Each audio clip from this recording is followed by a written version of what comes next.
वैसे तो इस पूरी दुनिया में आपने तरह तरह के जीव जंतु देखे होंगे, देखने में भी सभी जानवर एक दूसरे से अलग दिखते हैं, लेकिन इस धरती पे कुछ ऐसे जानवर हैं जो देखने में काफी विचित्र लगते हैं। तो आइए जानते हैं कुछ ऐसे जानवरों के बारे में। Number snake. इस जानवर को वास्तव में एट्रिटोचाना एस्टल्टी कहते हैं। इसका अगला हिस्सा पेनिस जैसा दिखता है। ये एक चपटे सिर वाला बड़ा जीव है जिसका शरीर काफी चिकना होता है। निएंडरथाल्स। और अब नंबर आता है निएंडरथाल्स का। जी हाँ, इस वीडियो में अब तक आपने जितने भी क्रिएचर्स के बारे में जाना सब या तो एनिमल्स थे या बर्ड्स, मगर ये अनोखा जीव इंसानों की प्रजाति से बिलोंग करता है। दरअसल इसे इंसानों की प्रजाति से ही माना जाता है। यही वजह है कि साइंस की दुनिया में इसके डी एक्सटेंशन को लेकर विवाद जारी है। यहाँ तक कि ये भी दावा किया जाता है कि साइंटिस्ट के पास इसका जीनो अवेलेबल है जिसकी मदद से ये काम को अंजाम दिया जा सकता है, यानी कि इस लुप्त हो चुकी ह्यूमन स्पीशीज को फिर से धरती पर लाया जा सकता है। अब ये कहाँ तक सच है या प्रैक्टिकली कब तक पॉसिबल है, ये डिबेट का टॉपिक है और इसके अंजाम क्या होंगे इस बारे में भी अभी हम कुछ नहीं कह सकते। आपको क्या लगता है, साइंटिस्ट का ये दावा कहाँ तक सच हो सकता है? इस टॉपिक को लेकर सभी के मन में काफी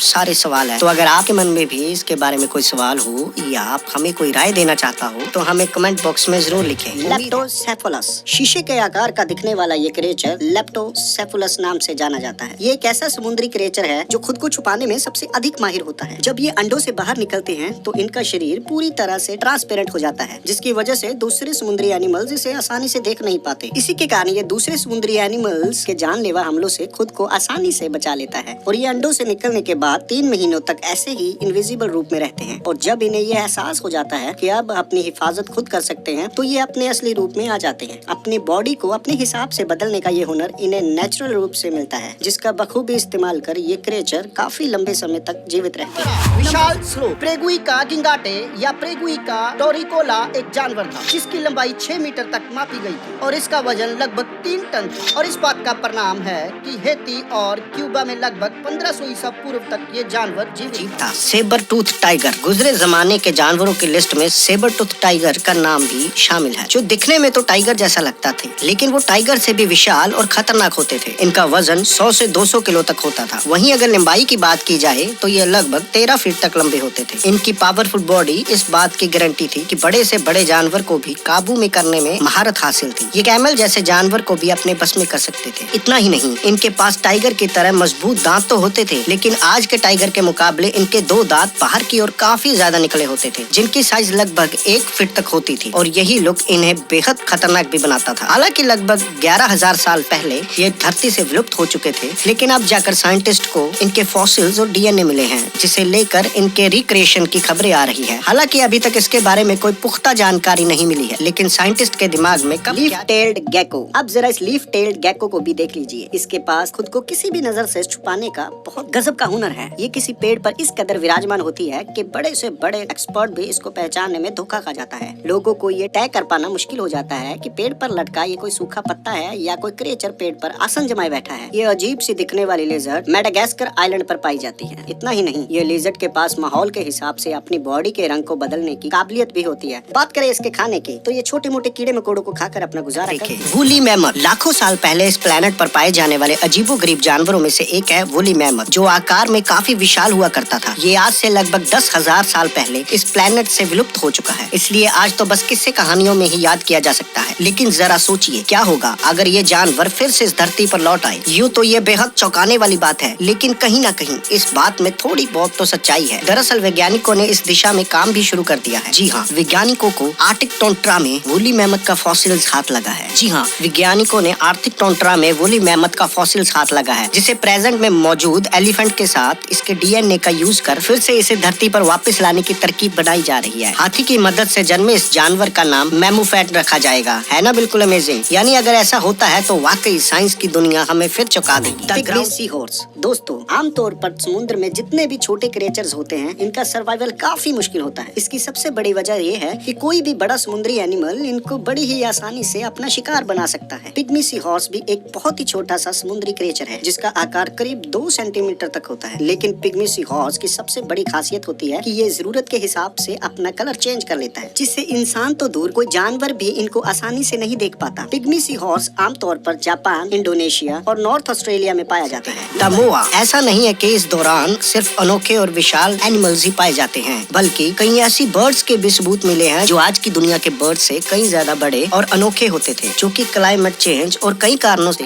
इस प्लेनेट से काफी समय पहले ही लुप्त हो गए। इस लिस्ट में द मोआ का नाम भी आता है, जो कि दिखने में आज के ऑस्ट्रिच की तरह लगता था और तब तक इसके टोटल 9 स्पीशीज के बारे में जानकारी मिली है। लेकिन खास बात यह है कि मोआ काफी बड़ी साइज का होता था और ये उड़ भी नहीं पाता था। इसी वजह से आसानी से इसका शिकार कर लिया जाता था। आप ये जानकर चौंक जाएंगे कि लगभग 600 साल पहले तक धरती पर पाया जाने वाला मोआ लगभग 10 फीट तक लंबा होता था। हालांकि साइंटिस्ट को इसके फॉसिल्स और डीएनए मिल चुके हैं, यानी अगर वैज्ञानिकों की कोशिश सफल रही तो काफी जल्द फिर साइबेरियन यूनिकॉर्न। अब इस लिस्ट में अगला नंबर है साइबेरियन यूनिकॉर्न का। तो चलिए जानते हैं कि साइंटिस्ट के पास इससे रिलेटेड क्या पॉसिबिलिटीज है। ऐसा माना जाता है कि आज से तकरीबन 30,000 साल पहले ये क्रीचर्स प्लेनेट पर एग्जिस्ट करता था। इसकी लंबाई लगभग 15 फीट तक होती थी, वहीं ये लगभग 6 फीट तक ऊंचा होता था और अगर इसके वजन की बात की जाए तो ये काफी चौंकाने वाला था। इसका वजन लगभग 4 से 5,000 किलो तक होता था। इसके सिर पर सिंगल हॉर्न भी हुआ करता था, जो इसके लिए एक आइडेंटिटी था और इसे यूनिक बनाता था। साइबेरियन यूनिकॉर्न को राइनोसॉरस का पूर्वज माना जाता था, जो कि साइज में उसे कई ज्यादा विशाल हुआ करता था। साइंटिस्ट का ऐसा मानना है कि इस प्रजाति को फिर से इस धरती पर लाया जा सकता है। तब तक के लिए आपको इंतजार करना पड़ेगा। वूली राइनोसॉरस। वूली मैमथ की तरह ही आज से लाखों साल पहले एक और एनिमल पाया जाता था, जिसका नाम था वूली राइनोसॉरस, जो कि आर्कटिक स्नो एरिया में पाया जाता था। ये जानवर आज के इस समय में पाए जाने वाले राइनोसॉरस की तुलना में कहीं ज्यादा बड़ा, पावरफुल